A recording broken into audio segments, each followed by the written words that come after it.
I V എഫിൽ ഓവറിയെ stimulate ചെയ്ത് കൂടുതൽ ഫോളിക്കിൾ ഡെവലപ്പ് വരുന്നുണ്ട്.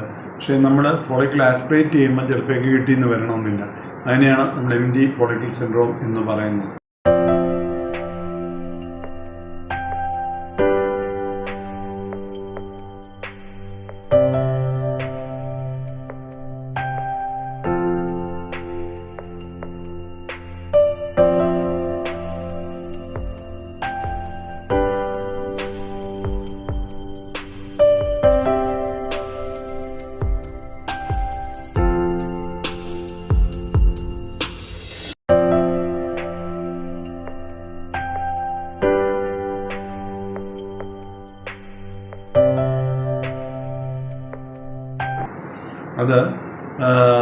അതൊരു വല്ലാത്ത ഒരു ഡിസ്ട്രെസ്സിങ് സിറ്റുവേഷനാണ് ഡോക്ടർക്കും പേഷ്യൻറ്റിനും.